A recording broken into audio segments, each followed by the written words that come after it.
Let's cut the bullshit and let's set the record straight. Let me show them how it should be done. Let me do things my way. Fuck AFTVFC. You have no idea what you have started.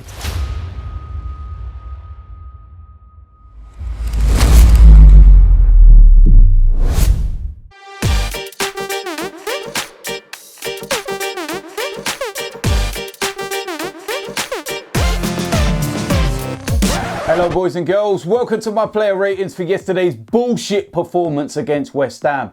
What did I say before the game? Must win, need the 3 points, we need to turn up. Players have had a nice break and hopefully they'll come back fully recharged. It looked like they were still on holiday. What kind of bullshit performance was that? I've got more angrier the longer it's gone on since the end of the game. I've woke up this morning and I'm still furious, but even more so. I'm looking at the whole situation at the club right now. Everything is a mess. We said about the past regime and everything that went on and the kind of rebuilding job that Emery's got to do. Well, now you're starting to see it. Too many average players on unbelievable contracts. And this is where we find ourselves now, in this mess. We're having to go out and try and loan players because we might be breaking rules. Are you mad? What the hell is going on? We were told the club was left in great hands. What a load of rubbish. Let's look at something here, yeah? Cole Jenkinson, Mohamed El Neni. There's 2 players there alone with a combined weekly wage of more than 100 grand. And the pair of them don't even play. El Neni gets the odd FA Cup, Carabao Cup, maybe a Europa game. He's nowhere near the Premier League team. Why did we offer this guy a new contract? Why did we give him the number 4 shirt? Really? It's more than 100 grand there. I know the Danny Welbeck situation's about to be taken care of because his contract's running out, but there's a guy on a 90 odd grand a week or so. The Mkhitaryan thing, he's on about 200 grand a week. What the hell's going on, man? Everyone wants to talk about Mesut Ozil, 350 grand, blah, blah, blah, blah, blah. Let's talk about everyone else. Let's talk about the wages that all these other people are on. People that are contributing nothing to the team. Not even part of the plans. Seriously, the past regime, absolute bullshit. Aaron Ramsey situation. There's a player there that we should have got tied to a new contract years ago. So that when the likes of Emery come in, he could sit there and say, you know what, he's not for me.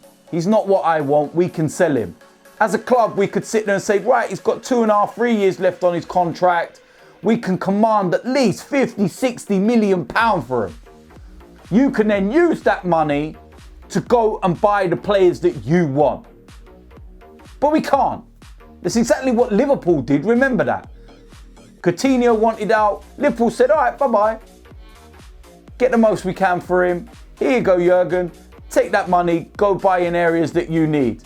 Okay, I need a goalkeeper. I need a centre-back. Let's go and buy 2 of the best in the world in that position. It's not fucking rocket science, is it? Absolutely fuming with the way this club has been run. And do you know who's at the brunt of it all the time? Us, the fans. We're the ones that's got to fucking deal with it. And I'm sick to fucking death of it. Seriously, man, get a fucking headache even thinking about it. So fucking annoying.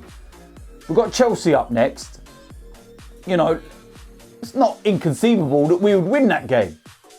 And then everything would be like, hey, yeah, it's amazing. It's not. There's underlying problems.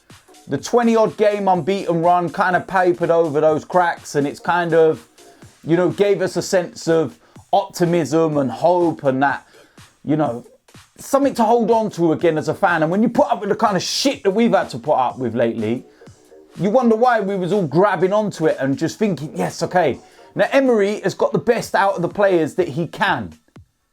And it's now at that point where he's taking it as far as he can. He now needs his own players and he now needs to make his stamp on this side. But at the same time, he needs to sort his tactics out. He needs to pick a best 11, stick with the 11, stop switching it all around all the time, and pick your best players. This whole Mesut Ozil situation is just pissing me off. Play the man. You're telling me that he was not good enough to be in that 18 yesterday? Are you mad? Of course he's good enough to be in that 18. Put him in the team. Sort the differences out. I don't know what the hell's going on, but we're the ones that look like the laughing stock. Put him in a fucking team, man. Simple as that. Telling me we didn't miss him yesterday.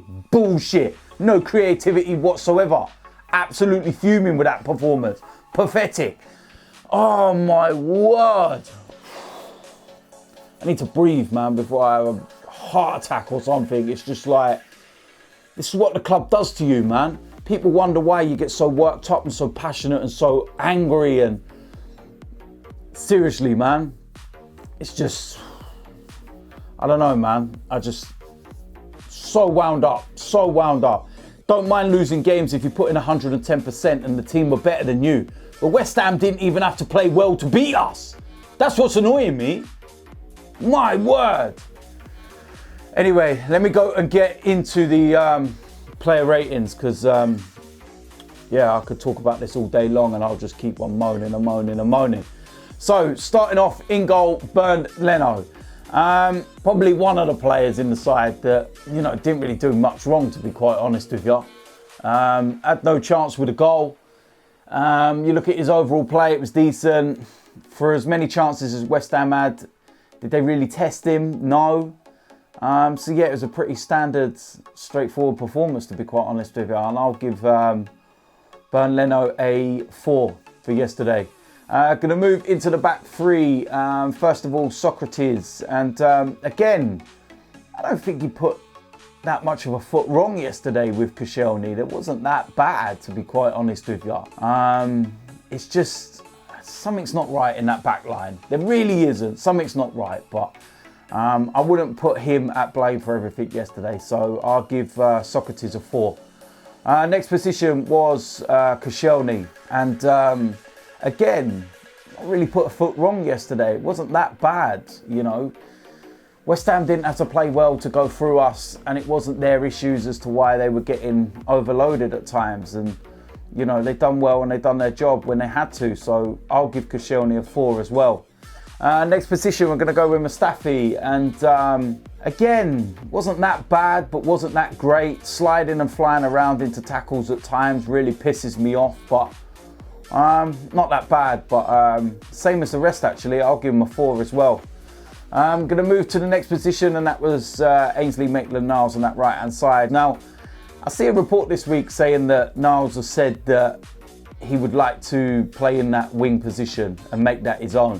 Well, I'll tell you something, if you're going to do that, you're going to have to perform better than you did yesterday, because that was absolute bullshit. That was poor. Getting forward was poor. Tracking back, getting exposed, that was poor. Seriously, it's just not good enough. And for yesterday, I'm going to give Maitland-Niles a 3. Going to move to the left wing-back position, that was Kolasinac. And that wasn't a great performance from him. He's normally a lot better getting forward. But getting forward, he wasn't great. Defensively, it wasn't great. Just wasn't great. And the same as Maitland-Niles, I'm giving him a 3. I'm going to move into the central midfield area. First of all, the young lad Gwen Dozy, and that was not a good performance. Seriously, it wasn't. The lad's not ready. It's as simple as that. He really, really is not ready. And yeah, he runs around the pitch and he works really hard, but the performance in general was just not good enough. I don't understand why Lucas Torreira was not playing. Simple as that. Gwen Dozy, not a great performance in there, leaving us exposed so many times, and those were the areas that West Ham were coming at us through the middle. All the time. So for yesterday, Gwen Dozy gets a 2. Going to move to the next position, and that was Granit Xhaka. Now, I stick up for this guy all the time, but yesterday that was absolutely fucking bullshit. What the fuck was that performance? Absolutely pathetic. Awful. What was you doing for their goal? Honestly, how can I defend that? It's absolutely pathetic. I'm sick and tired of it, man. Defend him all the time, and then puts in a performance like that. Seriously, man. Yesterday, Xhaka gets a 1. Going to move to the next positions, and that was the attacking areas. And first of all, we're going to go with Alex Iwobi. And he was one player that did try and work hard, but his end product is dreadful. But at least he was trying to take players on.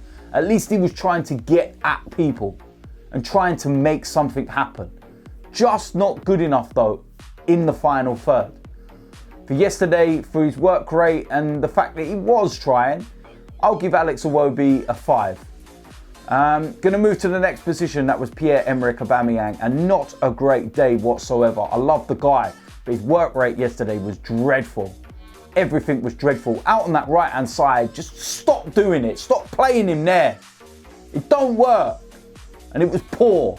Poor. Overall game, everything was just poor. And it's as simple as that. I can't give him anything more than a 2 for yesterday. Gonna go to the next position. That was Alexandre Lacazette. Again, another poor performance.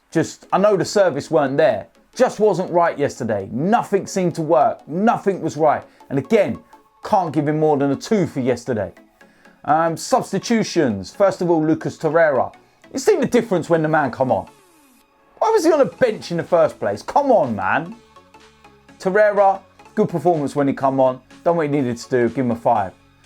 Next player was Ramsey. And again, done a hell of a lot more than the players that were starting ahead of him. You know, he might want to leave, but he's certainly putting himself about and trying his hardest for the team. And things looked like they were happening when he was on the pitch. So same as Torreira, I'll give Ramsey a 5. The other substitution was Hector Bellerin, but he wasn't on long enough to give him a marking. So I'm going to go to Unai Emery. Yesterday, Unai Emery gets a 2. Absolutely dreadful team selection. Awful. Got it wrong completely. He needs to go back to basics. I don't know why he switched from the 4-2-3-1 that he started the season with and was working so well with. Was it personnel? Was it because he hasn't got the players he wants? But he reverted to a 3 and things have slowly been going downhill since. Go back to basics. Go back to what was working. 4-2-3-1. The moment he broke up that Torreira and Xhaka partnership that was working so well at the time, it's just gone to shit. Go back to basics. It's that simple. Fucking so pissed off with it all, man. But like I said, Emery got it wrong yesterday. Big time. And he needs to go back to the drawing board and get it right. So for yesterday, like I said, 2. So those are my player ratings. Lowest one out of all of them was Granit Xhaka. And the reason why he got a 1 was because he was at fault for the goal. The rest of them, they get 2s and 4s and whatnot. And the odd 5. Apart from that, what more can I say? Simple, really. So that is it for my player ratings. I'm going to take a few days break before we play Chelsea.